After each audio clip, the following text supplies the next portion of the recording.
The attention is warranted. Prop 47 for the first time, voters anywhere have opted to reclassify multiple low-level crimes from felonies to misdemeanors for the express purpose of reducing incarceration and prison spending. The law has already made a big impact on the justice system and has demonstrated without a doubt there has been a large-scale shift in attitudes among California voters about the criminal justice system.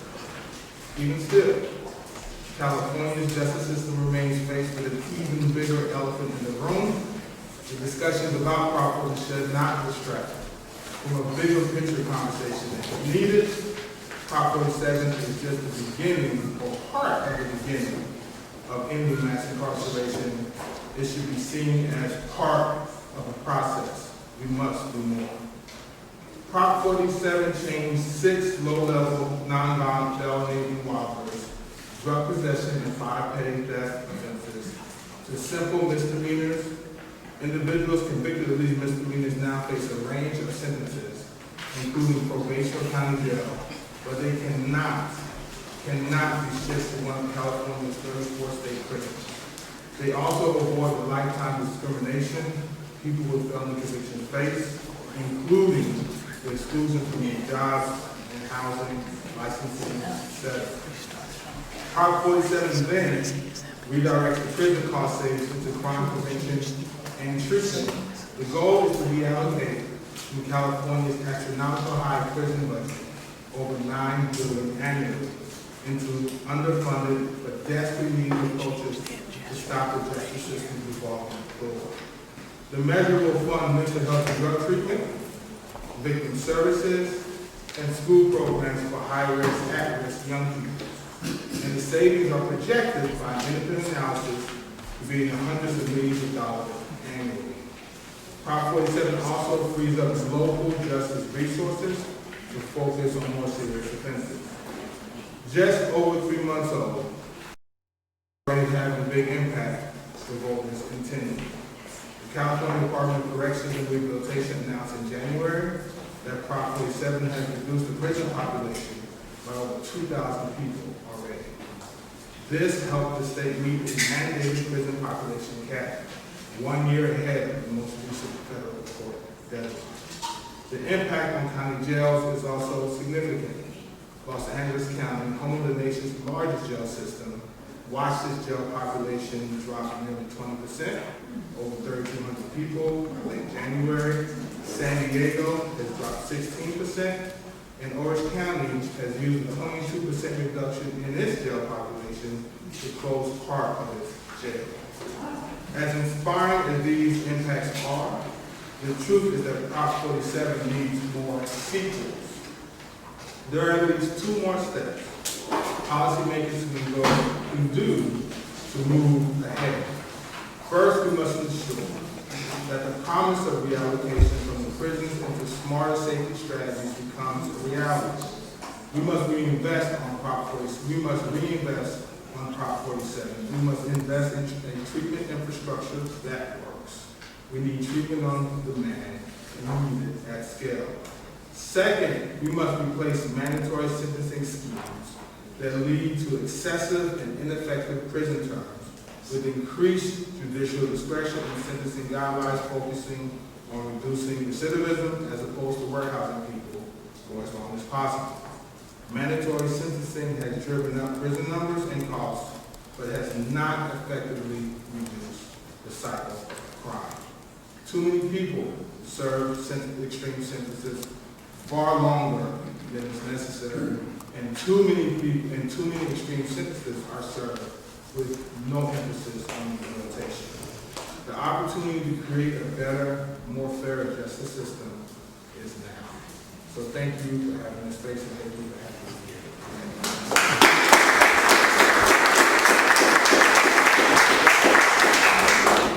here. You're almost to your 8-minute mark. I don't know if there's anything else you'd like to add. Excellent. Thank you. Thank you, Rob.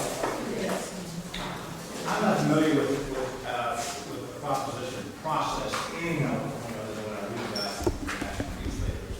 I assume this is a citizen complaint initiative, right? Citizen voted on the initiative. Sure.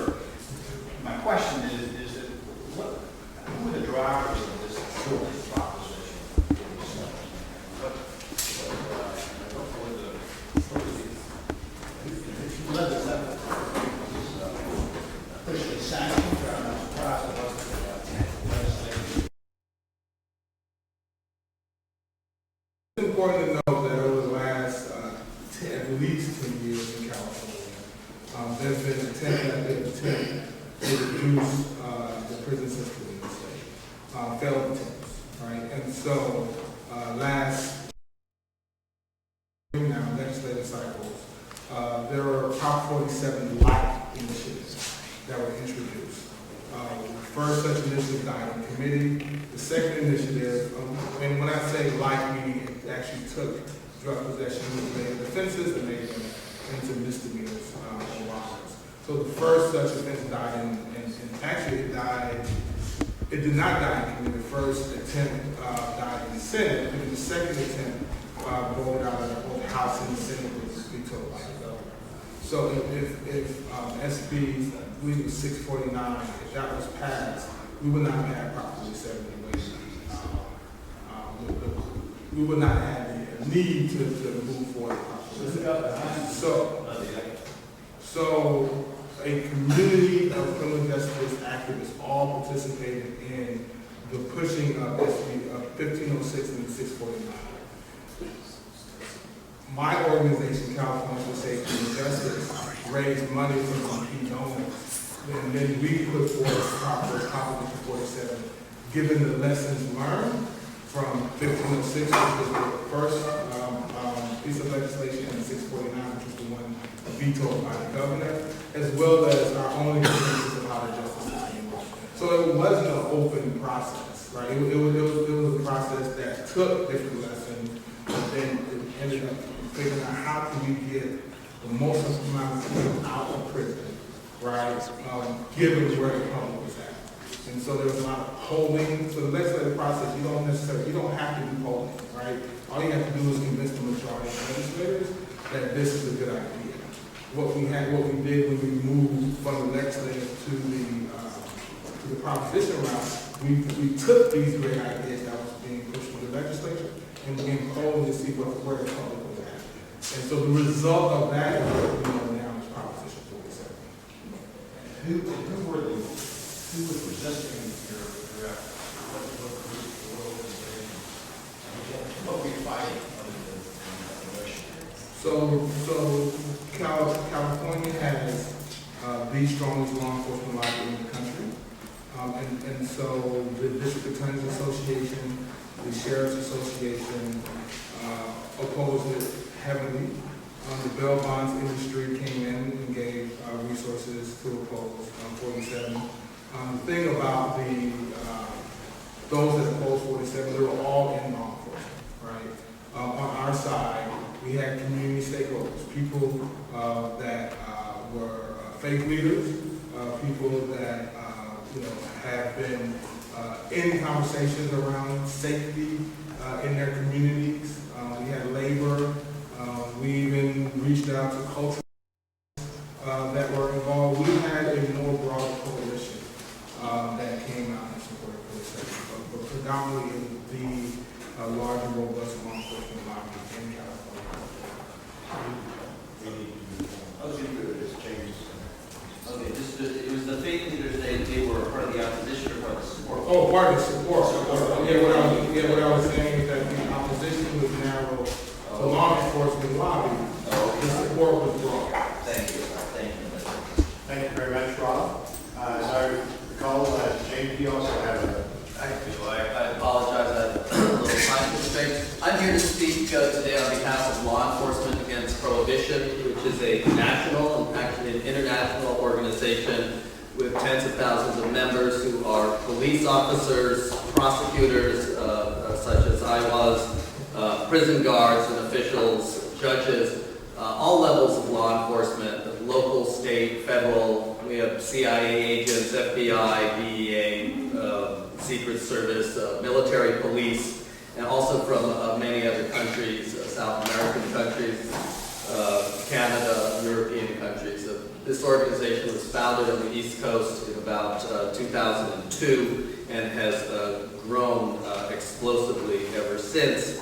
Most of the members are retired or former law enforcement, such as myself. There are many currently employed law enforcement who would join Law Enforcement Against Prohibition, but it is politically not really feasible for while they're still employed. There are some brave souls, and they often suffer the consequences and set the example for why it's maybe not such a great idea. I first saw a LEAP panel at a drug policy conference about 10 years ago in Long Beach. And when you have a panel, and these are the people I'm speaking for, retired police chiefs and undercover agents and even small-town sheriffs, and they sit up there with 20 or 30 years of law enforcement experience each, and this sort of palpable sense of shame just washes off of them and over the audience, because they really feel now that not only have what they've been doing been impossible, but that it's been destructive of not only individual lives, but of families' lives, of whole communities' lives. And given the sort of disparate impact that we've been hearing about this afternoon, you know, when you have that kind of disproportional impact between communities, communities of color, minority communities, and the majority community, you really begin to rend the fabric of the nation in a way which is simply unsustainable. And also from the LEAP perspective, the relationship between law enforcement. I mean, these are the good guys. You know, these are a lot of these guys went into law enforcement in the 60s and the 70s wanting to do good stuff, and they got there, and they found out that their job was sort of chasing small-time drug dealers around because of this amazing amount of federal money that started rolling into local law enforcement, starting with President Nixon's second term and the passage of the Controlled Substances Act, and then bolstered again, really under every president, but you know, including Reagan and Clinton and so on. And so we see the kind of exponential increase of incarceration and disparate incarceration that we've heard people talk about. A little bit about my involvement with LEAP. I've not ever been a sworn law enforcement officer, and I was never a criminal prosecutor, but I did work for the city of Oakland for what was called the Neighborhood Law Corps, which was a community prosecutor position where a lot of times I got to do great stuff. I could go into the community and work really with community organizations that were having problems with property owners who, for whatever reason, were causing a problem. So these might be nuisance liquor stores where various activities were going on that were disrupting the neighborhood, or they might be a slum lord whose apartment building was unsafe for human habitation, or some kind of blight or pollution. And inevitably, my client, the Oakland Police Department, would come to me with what they call crack houses. Now, a crack house, I can tell you as a former city prosecutor, is anybody that the police department doesn't like, right? If they have a problem, and this is a frustrating job for the police, right? That they will arrest drug dealers at the same house, not only for years at a time, but for generations. And, you know, I asked them, well, why do you want me to take this old lady's house? I don't think that's going to look good for any of us in the newspaper. Aren't you the police? If they're drug dealers, why don't you just go arrest them? And the police would tell me, well, yeah, but then the district attorney will just let them go because, you know, they'll come up with some information or something about somebody else, and then, you know, they'll be back on the street. So, I mean, quite literally, my last case for the city of Oakland, brought in the name of the people of the state of California, was against a 94-year-old African-American woman who had never been arrested in her life, but who my client, the police department, insisted that there was an ongoing generational history of heroin trafficking out of her North Oakland home. And that the only solution to this was for me to squeeze her basically until she left.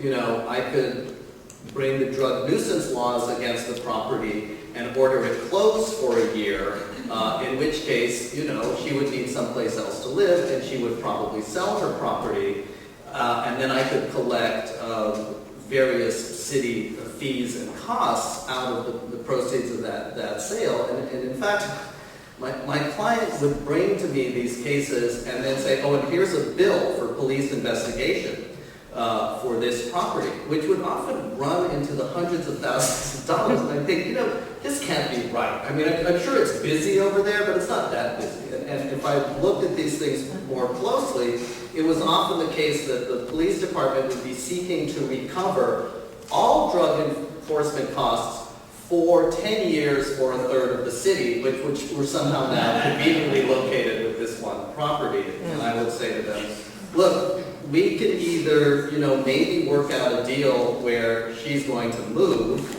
or we could go into court and we could try to explain to a judge why we need $100,000 worth of her house. But I don't think that, those two, pick one or the other.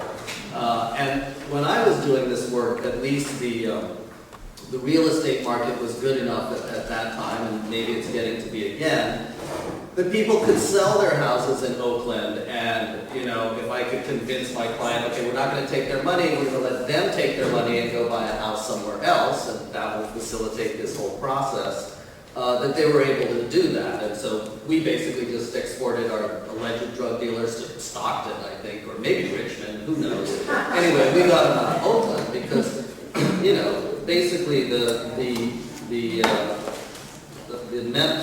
analogy we all used is that this kind of drug nuisance work, it's like squeezing a water balloon, right? You get it to move out of one place and it bulges out here. And I would have properties come, the file would come on my desk and I'd start going back to the history of the property and I think, oh look, we did drug nuisance abatement on this one already 10 years ago, and now it's gone all around the neighborhood and it's not that. So, you look at that level of destruction from any point of view in the law enforcement side, and you see what happens to individuals, to youth especially, but to adults, to their families and their communities, and the very tricky business of really trying to run an American city and to make it a healthful and happy place for people to raise their families and pursue their dreams and ambitions. And this is just not helping. Now, there are a lot of issues in American cities that relate to economic opportunities and educational opportunities that go back deep into the history of this nation. But the policy behind the war on drugs, drug prohibition, is not helping. And, there's a lot of enthusiasm these days about ending the war on drugs and legalizing marijuana, and those are all good things, and they will not solve all of our problems. But they may help us to begin to address some of the underlying problems while not making it worse along the way, sort of, hitting ourselves on the toe with a hammer and wondering why we're in pain. And what is to be done about it. Now, the official position of law enforcement against prohibition is that this is not, that all drug abuse problems are not criminal justice issues and should not be handled in criminal justice for us and shouldn't be subject to prohibition. And so that leads then to the inevitable and logical conclusion that all drugs should be legalized and regulated, at least for adult use. Now, that is a big step for most people to consider. And what we see happening, though, are a lot of important and meaningful smaller steps along the way. Certainly, even something as seemingly obvious as the availability of naloxone, the opiate overdose addiction treatment, which is now available in California, basically over the counter. Everybody should have it, every school should have it, every law enforcement agency, any direct services agency. There is no reason for anybody to ever die of an opiate overdose. Two more, and then I will let you have the floor. I think medical cannabis and reasonable systems for the production and distribution of medical cannabis is long past time for California to address seriously at the state level. And finally, the adult use of cannabis, we see that experiment ongoing now in 4 states, and I think we'll see several more in 2016. And that is also something that I think is very much worthy of consideration at this time. Thank you so much.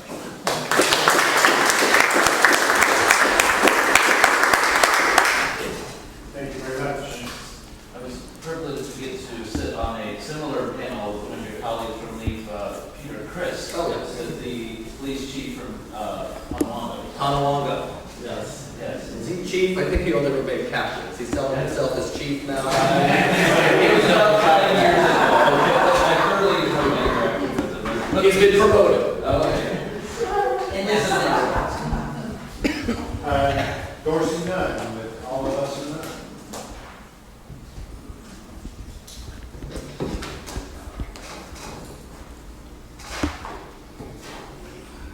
Guess I'm the bad guy.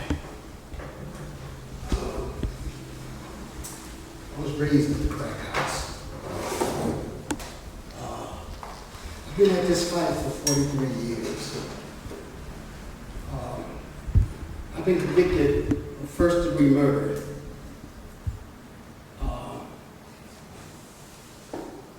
And I'm in the middle of my Job moment right now, where my family is dying and all the rest of it. So, Deborah, love you. Wouldn't have showed up other place without your invitation. The lights didn't flicker.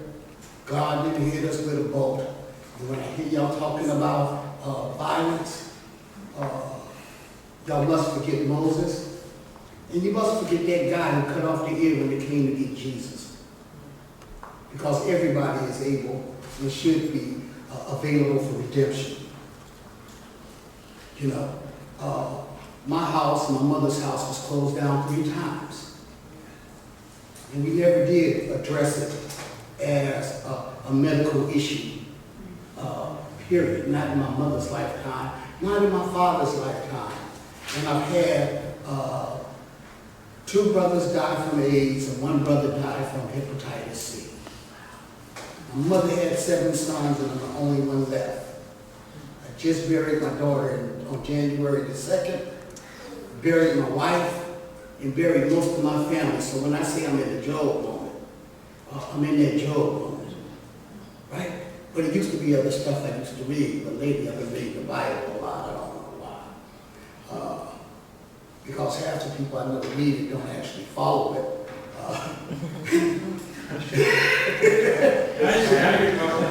Yeah, I know. You know, and I need to say, at this point, I'm the executive director of Legal Services for Prisoners and Children. I'm grateful to be here.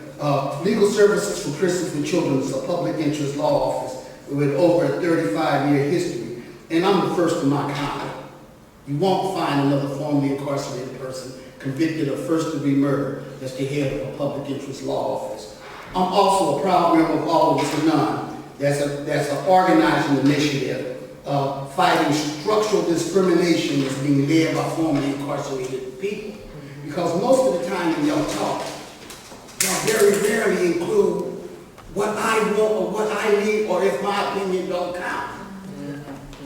So you'd have had a whole host of experts, and the last person that you heard from probably today will probably be somebody like me. So I assume that if there was doctors in the room, probably the first thing they would ask any patient is, what is your problem and what do you need? So if there's anything significant I got to say, we probably need to start out there before we start out prescribing what you think I should need. As opposed to me being able to lead my own fight for the stuff that I think that will heal me. And I need to say, I ain't used no drugs in 25 years. And when I built, I'm also a co-founder of a drug program that's 21, and we have provided over 100,000 units of services. And I didn't get into it just for the fact of wanting to help addicts. I wanted to help my entire community. So my fight was about, when everybody demanded more police, what we start thinking about, those of us that was out there, is how do we build better neighbors? Because if you focus on the police, we may not never get any money for treatment. You know, so like I think y'all asked the question of what was significant. I think what was really significant was white people started smoking dope. Because as long as y'all was able to hide and blame it on us, the laws were not changing. As soon as y'all start busting your own kids, then it became a little bit more witchcraft. And I need to say, I really appreciate you, Laura, because you was the first one that used the term racism. So the drug war is a racist attack on communities of color, but we use these polite words to get around what is actually happening. You know, like I said, I wish I had the luxury of being able to say that this was a problem that I was working with. No, it's not. It's a problem that has devastated me, that has devastated my neighbors, that has devastated my community, and we have been marginalized. And I was sitting there thinking about, like, what are some of the end results of this stuff? Because somebody asked me that question. People died. People went to jail and prison. People got sick. Children were and are being denied access to their parents. Children were being denied quality health care and affection. People were and being denied access to employment. People were and are being denied access to food, clothing, and shelter. And my community was marginalized. So I don't know, how do I explain war to you? Because y'all keep saying drug war, and I think that you're actually committing a war on people. I ain't never seen a cell full of dope. I've always seen cell blocks full of people. I've never seen y'all lock up dope. I ain't never seen dope in handcuffs. I've seen people in handcuffs. So every time y'all define it as that, somehow it seems to sterilize it to the point that you don't recognize that groups of people are being attacked. The other thing that was lost in this war is our ability to vote.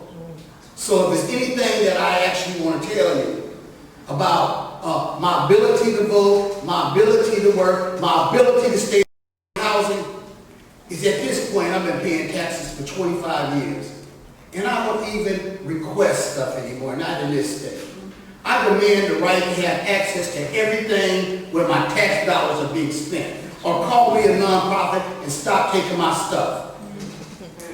Point blank.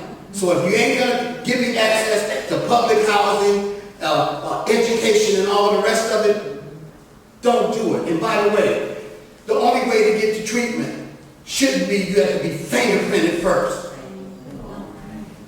You shouldn't have to. I never should have had, if somebody would have offered me help earlier in the process, I probably would have pulled up at 19 as opposed to going in at 20 for first-degree murder. That help was unavailable, and the only time that I got any services was after I smeared my fingers in ink on the card. It shouldn't be that way or that difficult. The other stuff I need to say,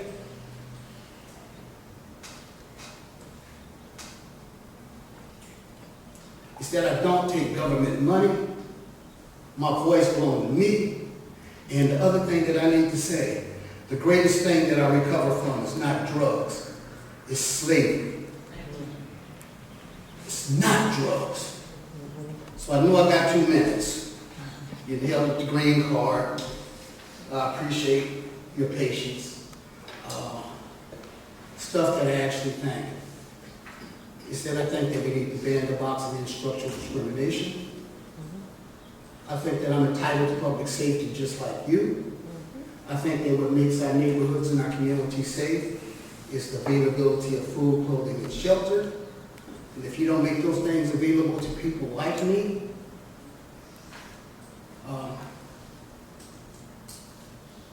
at 19, I didn't recognize I had choices. At 19, when I was in pain, I used dope. At 63, I'm using the Bible.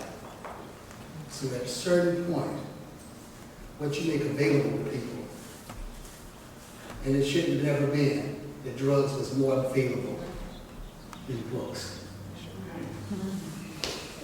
So like at a certain point, and by the way, if y'all change the policy on marijuana in this state, and y'all just applaud and y'all walk away, it was people like me that maintained your market when it was illegal, And I need to say, how come y'all keep passing drug laws and the first thing that you do is exclude the people of color who maintain the market? So all the kids that's standing out on their street corners, grinding and making a living because you don't want to let them in their jobs, what do you do with them? It just so happens that when I went to prison, I acquired an education. You know, and like I said, at this particular point, the reason that I got into the fight was more about the community. Because I'm from East Palo Alto, it was named the murder capital of the United States, and I didn't think that anybody else could go into my community and do what we needed to do.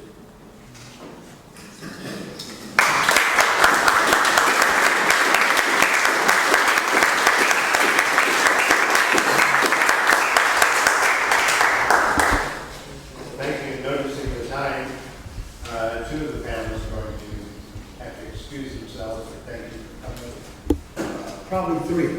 I'm the one that's taken into the, to the park station.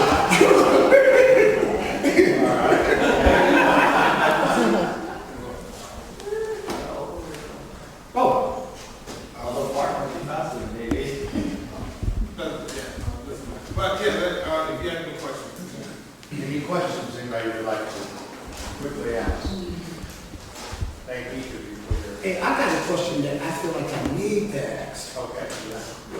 Because I got some questions for people who always make that distinction between violent and non-violent. Do you think that you serve the interests of public safety by making that distinction? Because at a certain point, when we say we're going to exclude these other folks from most activities in which you're providing services, and you feel safer, and where I can really get up on it is that when I walk down the street and see a homeless person with a box on his ankle that's a pedophile, I think it's bad public policy. Because you should be able to know where this person is in a real way, and you should be able to actually provide real services. So, around the question of drugs, I think the people who use drugs and don't actually engage on certain levels, it's probably coming from a privileged background where they have more resources in abundance than other neighborhoods. So you deal yourself out of it in a real particular way if you're not a person of color who don't necessarily have the same needs. Like my mom didn't have a checkbook that I can grab. She was poor, you know. So at a certain point, I want to know, and y'all keep making these distinctions about violence and non-violence.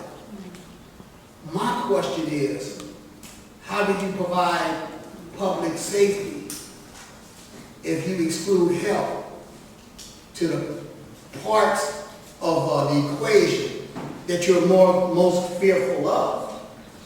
Because I reckon I'm that other person, I'm that the person, I can see your fear in your language. So how do you address somebody like me? Because when y'all frame stuff with the question of innocence, with all these other questions, I want to know, how do you address me? Because like at a certain point, I'm getting tired of being pummeled. It's been like 43 years. I can't answer fully, and I will speak quickly. Someone earlier mentioned the 9/11 moment, okay? When we, and I came from New York at that time, were attacked. And at that moment, all the stuff about human security, the things that about people having enough to eat, jobs, education, all those good things that are part of human security got narrowed to homeland security. All the punitive and fear things we had going already got intensified. That isn't an answer to you. It's partly saying, though, from my privileged standpoint, why they pulled in even harder. And it was a combination of all kinds of fears and not seeing people for who they were as people. When you talked about people being locked up and not dope being locked up, I would say for some of the culture, they're not looking at who's locked up at all. It's just the idea of locking something up that becomes the answer. So I just want to say in the context of initiatives, which is kind of what we're talking about, in part, the answer to your question is that the poll study. Yeah. And there was a decision made, I mean, let's be honest about it, there was a decision made by the advocacy community, particularly in the context of running initiatives, to use the language that the polling showed us that the public would respect. And one of the conundrums of doing drug policy reform work is that what we see today is a reflection of the work that we've been doing, good and bad. The fact that we've gotten sentencing reform, the fact that there's more broadening of the space around cannabis is a reflection of the work that policy reformers are doing. The fact that the public believes that drug users deserve treatment is also a reflection of our work. But the fact that they make this hard line distinction between sellers and users and violent and non-violent is also a reflection of our work, because it's the language that we've been using. And I was going to ask you to talk about that, Robert, specifically in the context of the history of, no, not just 47, the history of initiatives in California, because this is not new. This goes back to 98. And so I think it's important for people to understand the history of drug and criminal justice initiatives in California and how that's contributed to the space that we're at today, good and bad. So I wasn't in California in 2000, with the first 36. So I won't speak to that. But I can speak. When Dorsey was first raised it, I thought he was talking about services. I didn't know he was talking about initiatives. But I'm going to take it on as an initiative, but I'm not going to speak to services, right? And so the initiative process, and Dorsey and I, we talk all the time. We had this conversation. It's important to have the public. The initiative process is not a process where you change hearts and minds. Okay? It is not, right? And so is when you identify where the public is at, right? And you defend that position. Okay? Now, we are at a place as of November 2014, a far better place than where the public was at in 2000. In 2000, treatment and incarceration had the violent, non-violent distinction. Proposition 47 did not have the violent, non-violent distinction. However, it did have carve-outs for people that had committed rape, murder, child molestation. Right? So people that committed rape, murder, child molestation, those three things, will not benefit from Prop 47. So it's not violent, non-violent like 2000, but it's certainly not the ideal where everybody would benefit. The example of that, and what I'm saying is when you look at 1506 and 649, the pieces of legislation that preceded Prop 47 did not have even that distinction, right? It did not have a carve-out from rape, murder, child molestation. It did not have that violent versus non-violent. So, as relates to where the advocates are, right?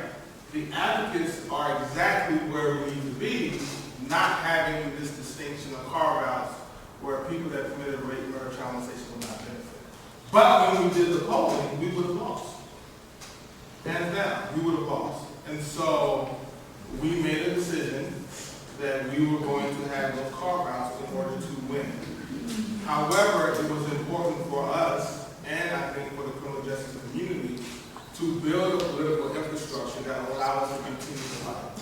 So that's why half my presentation today was about Prop 47, and the other half was about more serious offenses that actually gets at the people that are incarcerated for rape, murder, child molestation. For most of the propositions that didn't include me, or fundamentally, most of the membership of all of us anonymous, we probably fought harder than most people in the room to have it passed. We knew that it wasn't going to mean, it wasn't in our self-interest. The thing that we are beginning to say is that when you're framing this stuff don't frame it in such a way that when we try to wiggle up and get some of our freedom, that we didn't actually make the arguments in such a way that it will not allow us to free ourselves, more or less. You know, so that's some of the stuff that would, you know, so if you would say like, what did I do when Proposition 36 was being ran? I campaigned for it. What was the end result? It reduced the women population in prison by 10%. Send my homegirls home. Yeah. I will take that any day. Proposition 47, I will take that at any turn. The thing that I'm saying is at a certain point, the issue I'm trying to raise is that some of the people that you're afraid of are salvageable as human beings if you provide compassion and treatment. If you keep them out there, it's like, I never thought I was going to move out my neighborhood. Possibly will have to go. Facebook moved in. Yep. My house is almost $1 million estate right now. Y'all used to not like East Palo Alto. Loving it now. You know. Loving it now. Let me take you all just for 1 minute inside the world of drug policy reform, because we have a lot of very interesting conversation inside our movement. We're really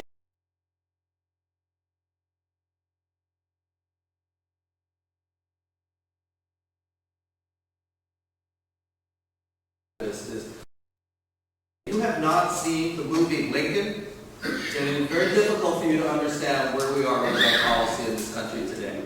Because there are people who are pushing very hard for what is absolutely right from a purist point of view, and what we believe is politically possible today is not enough for them. And it is exactly the same thing with the 13th Amendment. Why just ban slavery? Why not property rights? Why not the vote? Why not everything? You know? And how that went down, it was not, the 13th Amendment, you know, it seems inevitable now, but slavery is perfectly legal in this country for, you know, hundreds of years, right? Good, and in many ways still is. We still fight in that fight, right? So we did 13th Amendment, 14th Amendment, 14th, except for penal servitude, is still in the Constitution.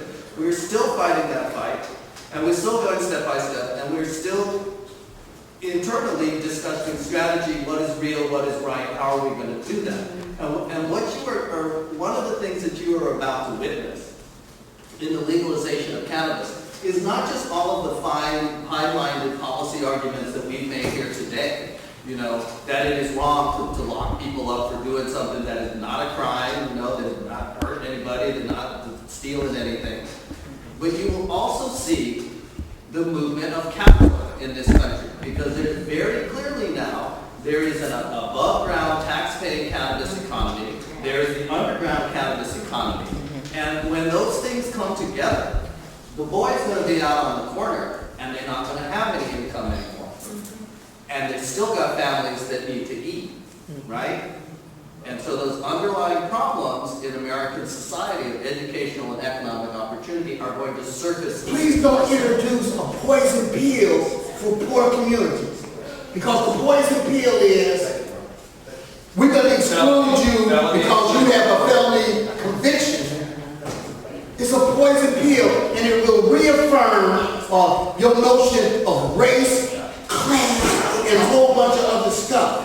So like we can do real good deeds, but as long as you running from people like me, you still leave me in the water to drown. And that's the part. I just sat in front of the Hawaii State Legislature a week ago, which was about to legalize medical marijuana dispensaries. Felony exclusion for any marijuana offense less than 10 years old, and they know full well, they just did a study that showed that Native Hawaiians, who have the same offense rate as every other racial group in Hawaii's many racial groups, are arrested more often, are prosecuted more often, are sentenced more often, spend more time in prison, right? By the time you get into the state prison system in Hawaii, it's like, you know, all Native Hawaiians. And now they're going to have insult to injury by saying, oh, and by the way, other people can make money doing what we put you in prison for, and you can't. Yeah. That happens.